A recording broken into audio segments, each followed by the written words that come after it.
Hello and welcome to ADHD Mums. In this podcast, we tackle the tough, often unspoken realities of motherhood, neurodiversity, and mental health. Hello and welcome to ADHD Mums. Today we have Laetitia from Understanding Zoe. How are you, Laetitia? I'm really good. I finally dropped off my kids to school after 9 weeks of school holiday. So I am feeling very energized today. Is 9 weeks, what state are you in? I'm in New South Wales and they're in a private Montessori school. The blessing of private school. You pay more, but you get less school. It's always good, isn't it? The best. The best.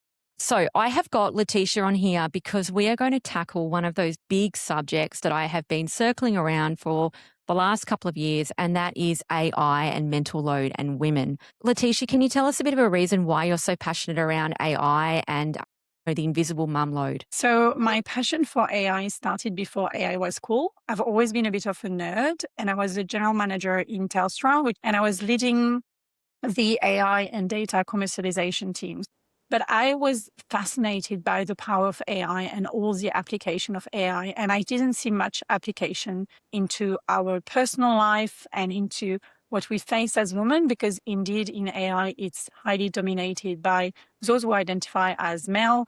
And this is why we don't see much use cases that help with invisible load, because it is invisible to many who work in that sphere. So I was passionate about AI, being a data nerd and being someone who is very nerdy. It's my special interest, technology. And then applying it to the invisible load came from lived experience. So I am a mother of 2 daughters, one neurodivergent. I am myself neurodivergent. And I was really arriving at a point about 2 years ago where I was like, I'm sure there is something we can do to just create a second brain for myself and help me with everything I am supposed to be doing. And I must do, and I must be great at it, but I have no more capacity, no more mental bandwidth. The load is too high. So that's where I was very fortunate to be able to bring the two together, my lived experience and my expertise in AI. Perfect. Because one of the things I talk about a lot with any kind of appointments, school appointments, any type of advocacy, is that when you have a topic that's a little sensitive, tricky, a little bit taxing emotionally, and you have to redo that conversation over and over and over again, I honestly think that contributes so much to mental health in women and mums. In terms of remembering all of that information, it's not just a load, but the emotional toll as well. Do you have a specific moment or any type of experience where you felt like it was all overwhelming and you were like, I actually just can't continue to do this? Yes, I have so many different moments, but the one, as you asked the question, that came back fully in my body was this dread of going at school pickup at 3 p.m. And I'm dreading today to go at 3 p.m. because Zoe changed class and so we have a new teacher. But it's like this dread of going at 3 p.m. and having the teacher jumping on me very nicely, asking about how can I best support Zoe in this system, because this happened today. So she did this happened, this altercation happened, this escape, this, that. So I was always dreading going at 3 p.m. because if I hadn't had a call during the day, which I would be dreading, I would be dreading the coming at 3 p.m. and having the teacher jumping on me and asking me questions about strategies, approaches, things we can do. And at that moment, I had finished my day of work. I had no more bandwidth. My window of tolerance was closed. And I had someone else jumping on me and asking me for advice, tips, and strategy. And I'm sure some of the listener may relate to that, which is like, you think your day is finished and actually another day open and another element of responsibility jump in. And those moments I was really dreading, to the point that I asked at some point my husband to just go and do school pickups. We had to get organized for him and his job to be able to go and do some school pickup, because I was really dreading my body can't go and pick up. And so that was really a moment where I was like, I am sure I can do something to answer Zoe's teacher question and support my daughter better, while not to consume all of my energy to answer those questions days in and days out, and feeling like a failure because I couldn't remember all of the detail. It's like, what does the occupational therapist recommended in that session? Zoe told me you went to see the speeches that day. What do they say about this and this and that? And in those moments, I would freeze and I would not be able to remember anything, just because my capacity was done. Like, I couldn't, I was really dreading it. So I would stay in my car and try and coach myself to go through the gate of the school and pick up the girls until I couldn't. And I asked my husband to do it. And then later on, we created a technology that enables this information to be in the hands of the teacher without having to do any of this myself. Okay. I've done that too, where I've then given that job to my hubby. The problem is that the teachers don't often ask him. And so then I would cop the email later and it kind of like just build up until you went there again. And True. that's a whole nother aspect of it. But I know what you mean. It's kind of like you dodge it once, but then it like comes back more actually. Yes, definitely. The thing is, like, the teacher will decide to send the email to you as the mother. And this is all the load that we see in research. We even measured it in our work, and we live it every day. Those who identify as mothers take more of the load. And that's been in our cultures, it's been social norms for, millennials. So we just take that on. But this is a real toll. And so when we ask for someone else to do it instead of us, maybe the teacher or the support worker or the therapist will not do the same thing with the partner. They will wait for us to come back. And I've seen that over and over, when you're just like, I just can't go and speak to the, psychologist again and explain all of this. Can you go and drop the girls off? Asking my husband. And then when you pick them up, I'm like, so what did they say? Nothing. Okay. Usually after the session, I have a 15 minutes debrief or something, but nothing for you. Okay, good. So I guess next time I'll have a 30 minutes debrief. Because when I go and give him that job and I say, oh, I just can't do it today, it just takes so much out of me. And then he'll go and he'll be like, yeah, it was easy. It was like, no big deal. And then look at me like, why did you find that stressful? And it's like, your experience was not my experience. That's not the same. No, it's not. So there's a huge amount of overwhelm that a lot of us feel. And that overwhelm is kind of what this podcast is built on, is other people listening to that and feeling validated, okay, and that it's not just them. What do you think a lot of mums feel like this or think to themselves but don't say out loud about this type of thing? Yeah, I think the first things that I have experienced in conversation I had with other mums raising neurodivergent kiddos and being neurodivergent themselves is doing the impossible and pretending we're fine. We're very good at masking. We're very good at pretending. We're very good at people pleasing until we can't anymore because we are in burnout or in brownout, or we're just collapsing. And, for me, when I collapse, I'm non-speaking because I'm autistic as well. And so those moments where we pretend, we're really doing everything we can, and really an impossible role that we take on, a role of a caregiver, plus a role of someone who works, plus a role of someone who does the emotional regulation, co-regulation with our children, regulating ourselves, all of those things, the admin, the NDIS, as you mentioned, all of those tabs that we keep open, it's really an impossible task. I know that when I share with some friends who don't have lived experience, they're just like, how do you do it? And we do. We do it because we have no other choices, right? And we're very happy. There are moments of joy and there are moments of blessing, as well as, the dark paintings that I'm doing right now. And I'm conscious that I'm doing that. But we really do this impossible, and we pretend we're okay. We pretend we're okay in those moments of loneliness. We pretend we're okay in those moments of isolation. We pretend we're okay, even though it's not sustainable. So I think we need to really give the mic to more and more parents for them to be able to share what was until now really invisible, which is really all of the things that we do behind closed door, and other people think that we got this and it's all very easy. And it's not about romanticizing everything. It's about, in society, we don't want to show everything to everyone. We want to show a certain part of our story, but lots is happening behind closed door. Absolutely. And, when I hear other mums talk about school pickup and, like, how was your week?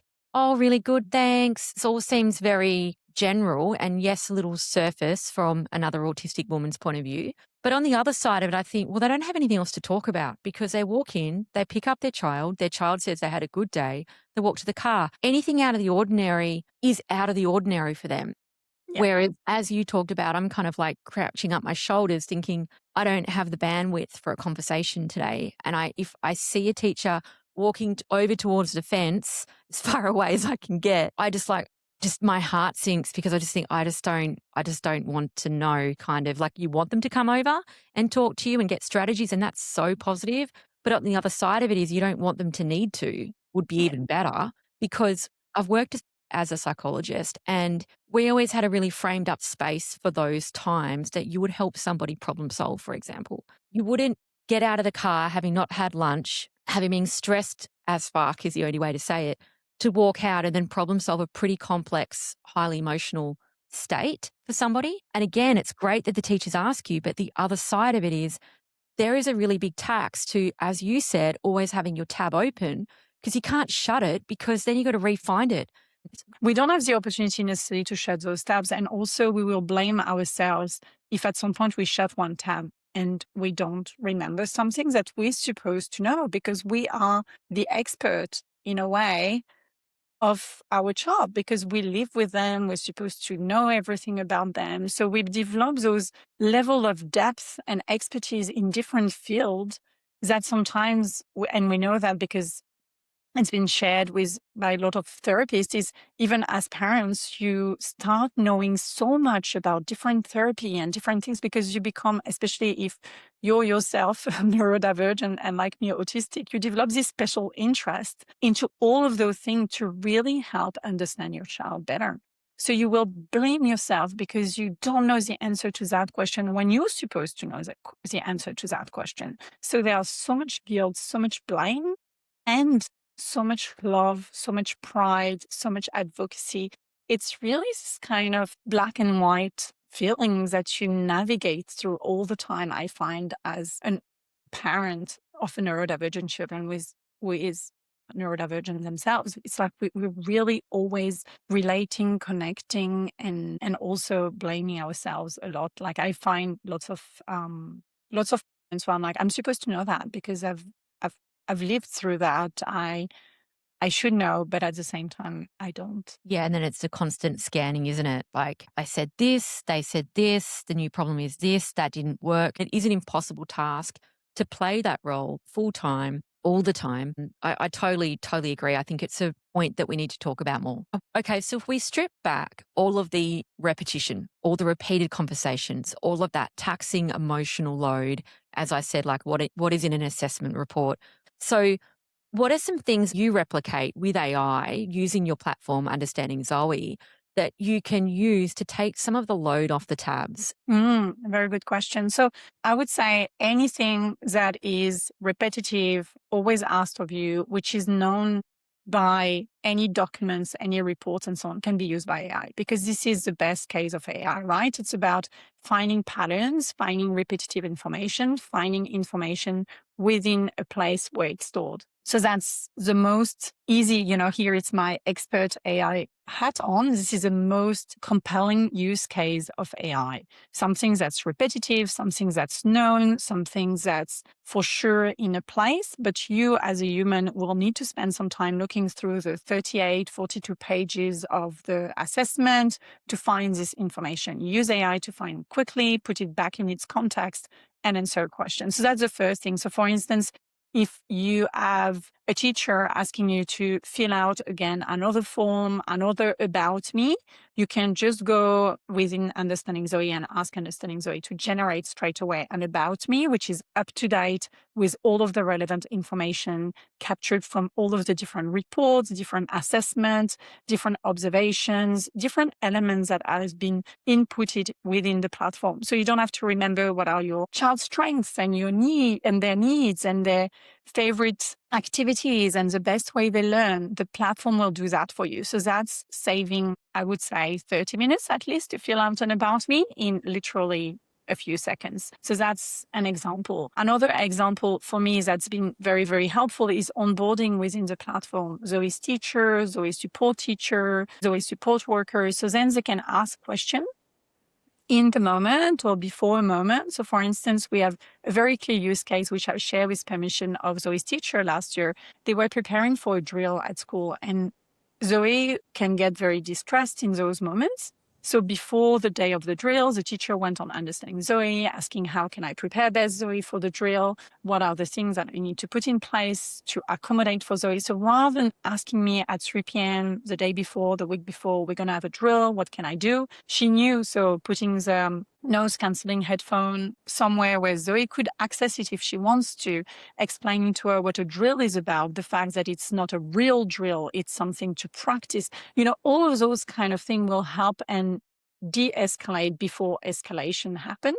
So those are simple use cases, but also around safe food. So, if your child is outfed or having feeding differences, which is the case in our own family, then you can prepare people when, my child is going to camp next week. So knowing about what are the safe food and so on, rather than having to write this in a form, repeating myself, advocating, the people who have access to the platform can then go and ask those questions. So it saves some spoon for myself, but also always having up-to-date relevant information rather than us parents scrambling through our email, finding that report, finding that information. You can do everything within the platform rather than having to take on all of this admin task for yourself. Yeah, and I suppose you wouldn't want to print it out, would you? Because in that scenario with camp, let's say you printed out a piece of paper and gave it to the teacher. If they lost a piece of paper or someone else saw it, that could be really embarrassing.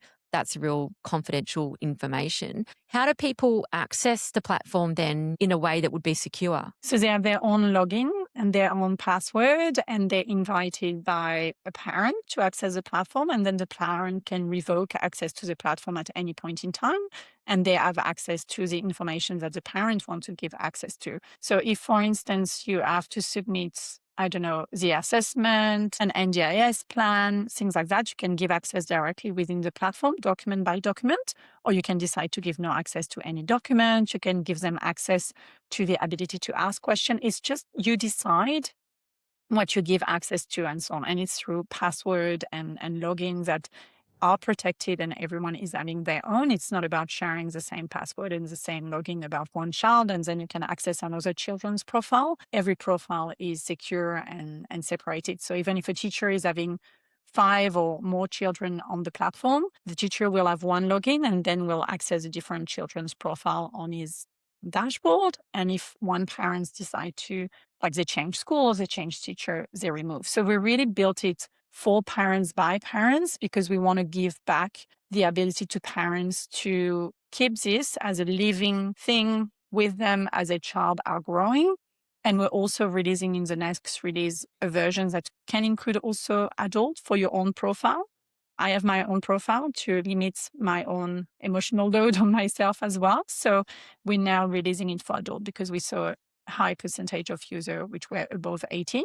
So we saw a need for adult as well, because when you take medication, you may want to track your medication, which you can in the app, and then you're prepared for your psychiatrist appointment. So we're also expanding into adult because the load is taken on as well by the adult who are themselves. And as well as we grow up, because neurodivergent children becomes neurodivergent adults, right? Yes, they do. Yes, they do. Here's a question for you. If we go back to school camp, right? Let's just say the child, Samantha, is going to go on school camp. And let's say Samantha's safe food is party pies. But the weekend before, she says, don't like party pies anymore. My safe food, I'm not having it. I don't want to see it. You know how that happens. They get sick of safe food real quick and then you're left because you're trying to recycle an old one. Let's say some change happened. How would you update that? Yeah. So you go in the app and you just update that. You just speak to Pip, which is the AI brain within Understanding Zoe, or you write an observation within the app and you just explain. Safe food is no longer party pie. Now it is, I don't know, what could it be? Sausage roll. Sausage roll. Yeah, that's a good one. Sausage roll. And you just edit that. And then the about me, which will be generated, will include that. And then in any question, it would be prior, it was this, and now it's this. So we've had some shift in safe food happening as well in our own family. And that's always up to date. And that's really helpful. And you can also adjust any other elements. So if your child is actually developing a special interest into something else, our monotropic brain works. Sometimes it's Greek mythology, which was the case for us for the last few years. And now we're shifting For a little period of time, it's been Titanic. So we're shifting there. So now it's all about Titanic. So we can change that. And it keeps the information of prior. It was Greek mythology. So if Greek mythology come back later, we can come back with that. So it's closing some tabs for us in our own brain as the adult who is the caregiver, who is supposed to remember everything. But sometimes our cognitive load is so high that we can't remember it. I know that sometimes someone is asking me a question and I'm supposed to know the answer, but I just can't. I freeze and I'm just like, can't, let me just ask Understanding Zoe about this because I just don't remember it. That's a good question. I was going to ask, how far does it go? So let's say, for example, Samantha isn't eating party pies anymore, and you're thinking to yourself, oh my goodness, we need to get another food in then because we've got no options for dinner and lunch, right? And I've also, you've got a whole freezer full of party pies at this point. So you kind of want them to come back. But let's just say, could you ask the app, how could I ask Samantha to try some different foods? Like, how far does the app go? Yeah. So we collaborate with clinician. The framework that we adopt within our design is neurodiversity affirming approach. So we collaborate with clinician who are neurodiversity affirming, and we have actually a dietitian and nutritionist which are helping us. So in the example of safe foods, and it will access generic information within our base of knowledge. Our AI is not connected to the internet, and whereas our AI is connected to a database that is curated by this group of experts. And then it will suggest questions or a way to be curious to discover with your child what is the next safe food, rather than imposing onto them what would be what you find online, which would be, oh, white food is what autistic people or people with feeding differences love. You shouldn't like this. And why shouldn't I? So really kind of searching from that base of information, which is truly curated, up to date and affirming, rather than going through the crap of the internet. Got it. Got it. If you did just open up Google, you just don't know what you're going to get. And you could go down a path out of desperation that's actually incorrect. And some people will just use the desperation of other people to just say things that are very, very wrong. Internet can give you information that are wrong, but just because it's trending, it will come up as an answer in your large language modeling rather than as the answer that is actually the one that is backed by evidence, by lived experience, and by expertise. we are going to finish up for now, Laetitia. I'm going to have a look at your app, that's for sure. Do you have anything to share before you finish up? I just wanted to share with everyone that we are all feeling that our capacity is reducing. And I want to invite everyone to find ways, and whether it's, a tool like Understanding Zoe or something else, but finding things that can make our life easier and not feeling guilty about this. I see lots of guilt when I speak to other parents about, but why should I use frozen food, for instance? I should cook from scratch. It's better, but fed is, we know that. So it's like those kind of thing where we're like, we need to ditch the guilt about the shortcut we take, because we are at a state where definitely the parenting burnout is coming at such a high pace that we really need to make it sustainable for each and every one of us, so that we can be really enjoying this phase with all of the chaos and all of the difficulties. So not feeling guilty for simplifying our life. I know that a lot of people are feeling guilty for using this or doing this or, simplifying. And if you were in corporate, and I was a general manager in a big corporation, right? We always try and find a way to make the life of everyone easier. So what about we start doing this for ourselves rather than trying to go the hard way? What would it look like if we try and find some ease and try and find some shortcut and try and find some space for co-regulation, connection, and our own sanity, right? Oh, I absolutely agree. I think if there's any place that every single mum should put as, I don't want to say number one, but they should be in the top three, it should be their own mental health. And that's what the research shows, is that the child is going to do better when their mum's mental health is as good as what it can get. And I don't want to put pressure on anybody in regards to that. Like, my mental health's not great either. So I'm like blind leading the blind, but I always try and prioritize it where I can to take a shortcut to make it so I'm more likely to sit down, I'm more likely to smile, I'm more likely to get in the pool because, or otherwise I could be cutting it all up fresh, right, Laetitia? I could be like hand making it all and like doing all this stuff. And then I'm like crying at the end of the day and I'm snapping and I don't want to put them to bed. Which one is it? We can't do all of it. It's impossible. Yes, it is. And we need to remind that to everyone because I see so many superhero or those who won the badge of superhero woman, and superhero mother. And I think this is really unsustainable in the long term. And as you said, then your own mental health and well-being will impact everyone else because we set the bar in a way. Again, another pressure we take on our shoulder, right? Yeah, no, exactly. However, the only thing I will say about that has helped me last year was I managed to flip that around and prioritize myself for more because I felt like I had to do it for my kids and I couldn't grasp it or bridge the gap. I'm going to do this for me. It felt too far away. So I ended up being like, I need to role model this for my daughter as the only way to get myself to start doing anything for myself. And that's not something to role model, the fact that I had to do that first. But that's how far away some of us are. Yeah. And I think you've made a really good point. And anything to make a mum's life easier, including AI, I think is awesome. If you'd like to check out Laetitia, I'm going to put all of her information into the show notes. I haven't done an episode on AI yet. So please send in your emails. I said to Laetitia, I'm more than happy to get it back if anyone would like to do AI in different areas of motherhood. But for the purposes of this, I just wanted to stay in terms of schools, advocacy, and all of the things we need to remember. But I really thank Laetitia for your time. I think that is such a great platform. And when it is made by somebody with lived experience who is a mum, I think let's all get behind it because this is where we want mums to succeed. And I really want lived experience people to lead some of this technology because otherwise it's not going to suit us and we're going to wonder why. So thank you so much for your time, Laetitia. I've really enjoyed the interview and I think your app is going to really do a lot of good. Thank you so much, Jane. Quick announcement. Did you know that we have an ADHD mums shop filled with resources designed just for you? These resources are packed with answers to the most frequently asked questions I get sent in via email. Everything from understanding ADHD and autism to practical tips for daily life. There's also a free assessment tool. If you're wondering about ADHD or autism for yourself or your little one, don't forget to check out the free assessment tool under free resources section on my website, adhdmums.com.au.